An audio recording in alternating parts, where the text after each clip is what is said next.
श्रोता मानू आम चेष्टा करुछु खूब सहज सरल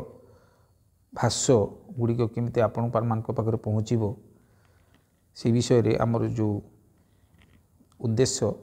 से उद्देश्य नहीं आम यही कार्यक्रमटा चालू रखुचु। महर्षि पतंजलि गत थर आम आलोचन रखी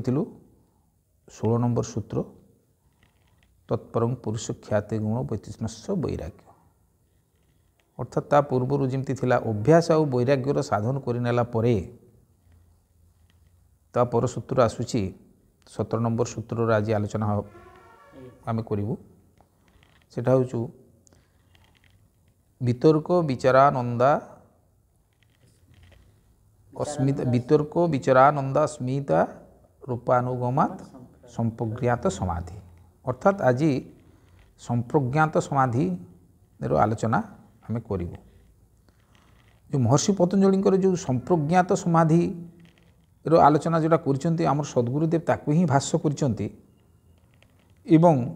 से जो सूत्रटीर जो संप्रज्ञात समाधि प्रकृत अर्थ कौन सद्गुरुदेव श्री मुनिजी महाराज ताकू साधन करी तार अनुभव कथा नहीं कि गुरुदेव एठी तांकर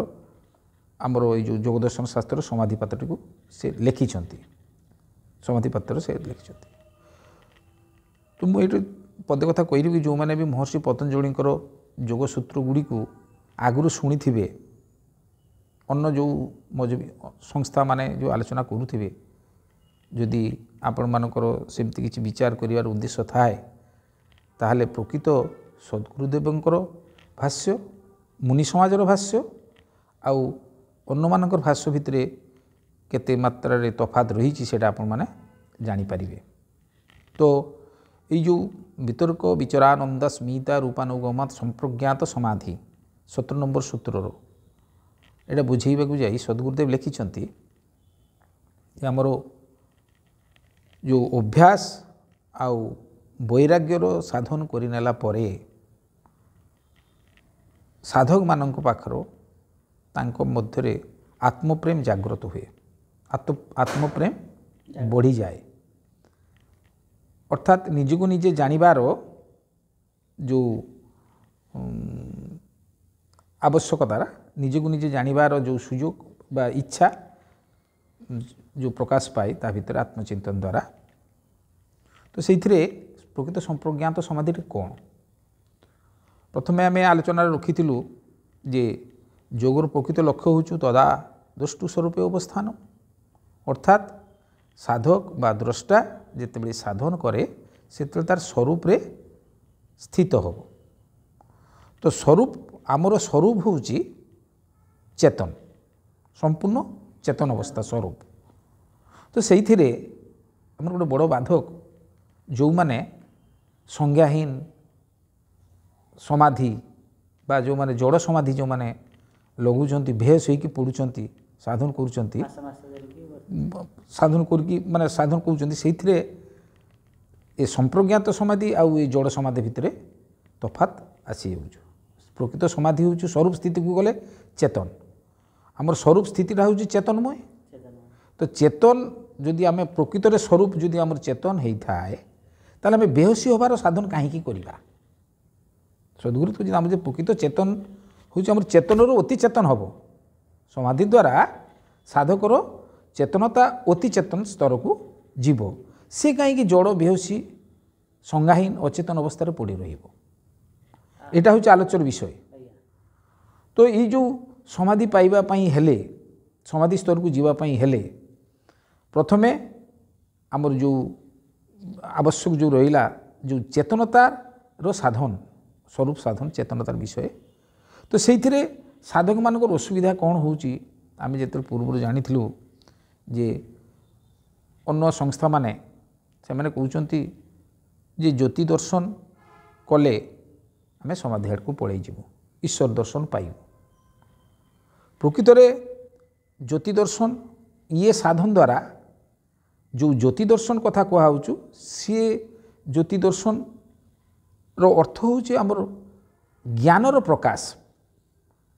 ज्ञानर प्रकाशमय अवस्था को आम देखा कथा प्रकृत में किंतु भितर जदि उज्जवल आलोक देखा कल्पना स्तर में जोटा अद्भुत प्रकाश बोलिकी सद्गुरुदेव कहते से अद्भुत प्रकाश उज्जवल आलोक मान भितर आमको जिते चिंतार भितर को नहीं आसबू सेटा प्रकृत प्रकाशमय अवस्था नुहे जीवर जो चेतनता से हूँ ज्ञानमय ज्ञान स्वरूप तो सी ज्ञान स्वरूप स्थिति को जाई अति चेतन अवस्था को जीव ज्ञानर प्रकाश हम साधक मध्य आलोक दर्शन ज्ञानर प्रकाश हम ना आलोकर एक कार्य हूँ जे से अंधार रे आलोक प्रदर्शन कले आम अंधार जहाँ किसी जिनस देखिपर आलोकर कामटा हूँ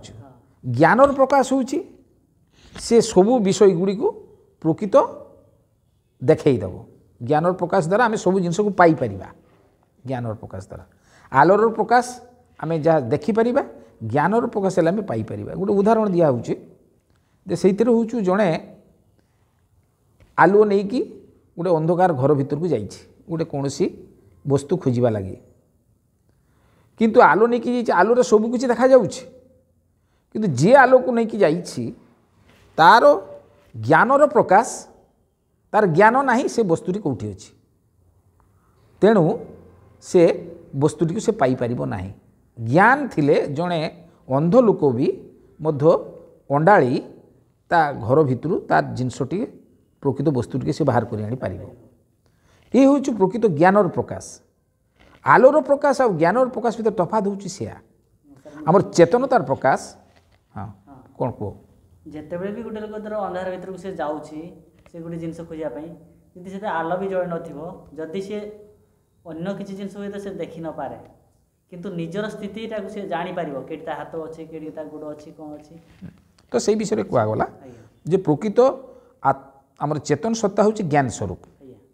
ज्ञानर प्रकाश अवस्था को आसब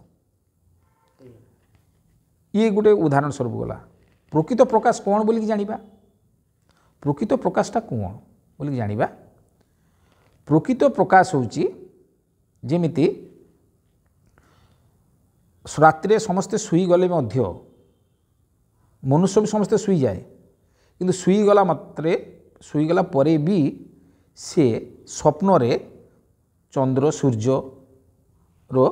प्रकाश से निजे देखिपारे के चेतन प्राणी से देखिपारे तार कल्पना रे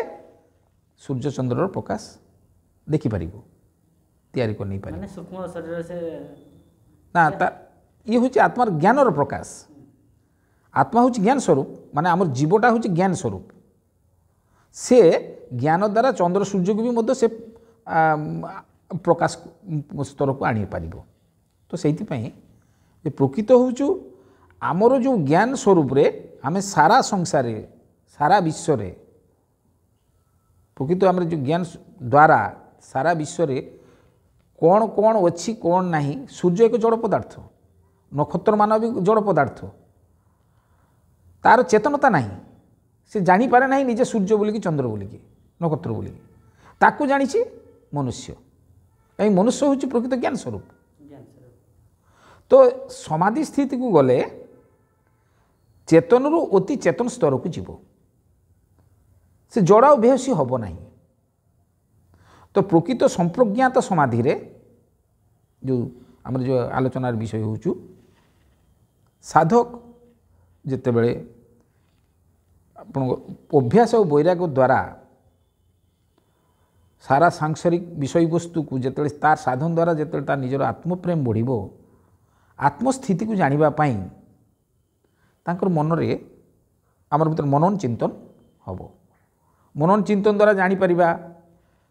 सारा संसार कौन मु कौन कौठु आसिले कहीं आसिले यही विभिन्न प्रकार वितर्क सृष्टि हम तो वितर्क सृष्टि हो को विचार रे पहुँचब जे सारा सृष्टिर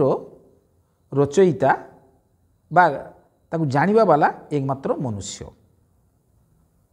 तो यही जो विचार जिते सृष्टि हो एकमात्र मनुष्य जिते जानीज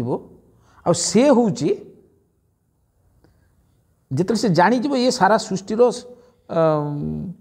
रचयिता मनुष्य बा मु निजे ସେତେବେଳେ ତା ଭିତରେ ଆନନ୍ଦମୟ ସ୍ଥିତି ପରିସ୍ଥିତି ଆସିବ। ଇଏ ଏତେ ବଡ଼ ବୃହତ୍ ଜିନିଷଟିକୁ ଗୁପ୍ତ ଜିନିଷଟାକୁ ଅଜଣା ଜିନିଷଟାକୁ ଯେତେବେଳେ ସାଧକ ଜାଣିଯିବ ଯେ ତାର ରଚୟିତା ମୁଁ, ସେତେବେଳେ ତା ଭିତରେ ଆନନ୍ଦମୟ ସ୍ଥିତିକୁ ସେ ପହଞ୍ଚିବ। ତ ଆନନ୍ଦମୟ ସ୍ଥିତିରେ ଯେତେବେଳେ ସେ ଜାଣିଯିବ ଯେ ଆନନ୍ଦମୟ ସ୍ଥିତିରେ ସେଇଟା ଆମର ଯେଉଁ ପ୍ରକୃତ ସ୍ୱରୂପ ସ୍ଥିତି, ସେତେବେଳେ ସେ ଜାଣିଗଲା ପରେ ତାଙ୍କ ଭିତରେ ଗୋଟେ ଅସ୍ମିତାର ଭାବ ସୃଷ୍ଟି ହେବ, ଅହଂ ଭାବ। ଓ ତାହେଲେ ମୁଁ ହେଉଛି ସେହି ସାରା ସଂସାରରେ ମୁଁ ହେଉଛି ସ୍ରଷ୍ଟା, ଆଉ ସାରା ସଂସାର ଭିତରେ ଯାହା ବି କିଛି ଦେଖାହେଉଛି ସେଇ ମୁଁ ସ୍ଥିତିକୁ ପଳେଇ ଆସୁଛି। ସେତେବେଳେ ତା ଭିତରେ ଅହଙ୍କାର ଗର୍ବ ଗୋଟେ ଆସିବ, ଅହଙ୍କାର ଯେଉଁଟା ଅସ୍ମିତା ଭାବ କୁହାହେଉଛି। ସାର୍ ମୁଁ ଟିକେ ପଚାରିଥାନ୍ତି ଯେ ଆମର 17 ନମ୍ବର ଯେ ସୂତ୍ରଟା ଅଛି, ସେ ସୂତ୍ରଟା ବିଷୟରେ ଟିକେ କେମିତି ସମ୍ପ୍ରଜ୍ଞାତ ସମାଧିଟା କେମିତି କେମିତି ହେଇକି ଗୋଟେ ଲୋକ କ'ଣ କ'ଣ ଆମ ବର୍ତ୍ତମାନ ଆଲୋଚନା ସେୟା ହିଁ କରିକି ଯାଉଛୁ। ପ୍ରଥମେ ଆସିବ କ'ଣ? ବିତର୍କ। ବିତର୍କ ଦ୍ୱାରା ସେ ଜାଣିଲା, ବିତର୍କ ଦ୍ୱାରା ଜାଣିଲା, ବିତର୍କ ଦ୍ୱାରା ସେ ଜାଣିପାରିଲା ଯେ ଆମର ଜୀବ ହିଁ ହେଉଛି ଶ୍ରେଷ୍ଠ। ସେ ଜୀବ କେ ନା ମୁଁ, ତା ଭିତରେ ବିଚାର ସୃଷ୍ଟି ହେଲା ସେ ମୁଁ। ତାର ମୁଁ ଯେତେବେଳେ ଜାଣିଲା ମୁଁ ହେଉଛି ସେ ସ୍ୱୟଂ ପ୍ରକାଶମୟ ବା ଜ୍ଞାନମୟ, ସିଏ ତାକୁ ଜାଣି ସାରିଲା ପରେ ତା ଭିତରେ ଗୋଟେ ଆନନ୍ଦ ସୃଷ୍ଟି ହେବ। ଏଇ ସ୍ରଷ୍ଟାର ସୃଷ୍ଟିର ମାଲିକ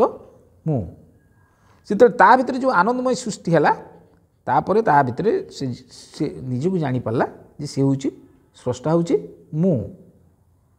ଆଉ ଆନନ୍ଦମୟ ପରେ ତା ଭିତରେ ଅସ୍ମିତା ଭାବ ଆସିବ, ଓ ମୁଁ ହେଉଛି ସେଇ ସ୍ଥିତି। ହଠାତ୍ ସେଇ ସ୍ଥିତିକୁ ପହଞ୍ଚିଗଲା ପରେ ଆମ ଭିତରେ ଗୋଟେ ମୁକ୍ତ ଭାବ ଆସିବ, ଯେଉଁଟା ଅସ୍ମିତାର ଭାବ। ଆସ୍ତେ ଆସ୍ତେ ଏଇଟା ବିଚାରମୟ ଦୃଶ୍ୟକୁ ଆମେ ଅନୁଗମନ କରି କରି ଯାଉଛୁ, ପରପର ବିଚାର କରି କରି ଯାଉଛି। ଯେତେବେଳେ ଶେଷ ବିଚାରରେ ଯେତେବେଳେ ଅସ୍ମିତାର ଭାବ ଆସିବ, ସେତେବେଳେ ଯାଇକି ସାଧକକୁ ସମ୍ପ୍ରଜ୍ଞାତ ସମାଧି ଲାଗିବ, ଅର୍ଥାତ୍ ସମ୍ୟକ ଭାବରେ ପ୍ରକୃଷ୍ଟ ଜ୍ଞାନର ସମ୍ୟକ ଭାବରେ ପ୍ରକୃଷ୍ଟ ଜ୍ଞାନ ଯୁକ୍ତ ହେବ କିଏ? ସାଧକ। ତେଣୁ ସେତେବେଳେ ତାର ସେଇ ଅତି ଚେତନ ଅବସ୍ଥାରେ ସେ ଥିବ, ଅତି ଚେତନ ଅବସ୍ଥାରେ। ଆଉ ତାହା ହିଁ ହେଉଛି ସମ୍ପ୍ରଜ୍ଞାତ ସମାଧି, ଏବଂ ସେ ସମ୍ପ୍ରଜ୍ଞାତ ସମାଧି ହେଉଛି ସବୁଠାରୁ ଶ୍ରେଷ୍ଠ ସମାଧି। ୟା ପରେ ସେଇଟା ପରର ଆଲୋଚନା ସେଇଟା ହେଉଛି, ୟାଠାରୁ ବି ମଧ୍ୟ ସେଇଟା ଆଉ ତାର ହଁ ସେ ଗୋଟେ ସମାଧି ଅଛି, ତାର ଅର୍ଥାତ୍ ତାର ଆମେ ଆଲୋଚନା ପରେ କରିବା। କିନ୍ତୁ ଏଇ ଯେଉଁ ସମ୍ପ୍ରଜ୍ଞାତ ସମାଧିରେ ସାଧକର ସବୁଠାରୁ ବଡ଼ ସମାଧି ବୋଲି ତାକୁ ଜାଣିବା ଦରକାର। ସାଧକ ଇଏ ସମାଧିରେ ତାର ଅତି ଚେତନମୟ ଯେତେବେଳେ ଅବସ୍ଥାକୁ ସେ ପ୍ରାପ୍ତ ହେବ, ବୁଝି ନେବ ଏବଂ ତାଙ୍କର ଅନୁଭବ ସ୍ଥିତିକୁ ଯେତେବେଳେ ଆସିଯିବ, ସେତେବେଳେ ସେ ନିଜ ଭିତରେ ଅପାର ଶକ୍ତିର ଅନୁଭବ କରିବ, ଅପାର ଶକ୍ତିର ଅନୁଭବ କରିବ। ତାର ଆତ୍ମବଳ ବଢ଼ିଯିବ, ମନୋବଳ ବଢ଼ିବ, ଜ୍ଞାନ ବଳ ବଢ଼ିବ ଏଇ ଯୋଗ ବଳ ଦ୍ୱାରା। ଆଉ ଗୋଟେ ଜିନିଷ ସାର୍, ସେ ପ୍ରକୃତ ସମାଜରେ ବେଶୀ ସମୟ ତ ଗୋଟେ ଲୋକ କେହି ରହିପାରିବନି, ନିହାତି ଅତି ବେଶୀ 5 ମିନିଟ୍ 6 ମିନିଟ୍। ନା, ଏଇଟା କେମିତି ଜଣେ ସମାଧି ପାଇଥିବା ଲୋକ ପାଖରୁ ନିହାତି ଏ କଥାଟା ତୁମେ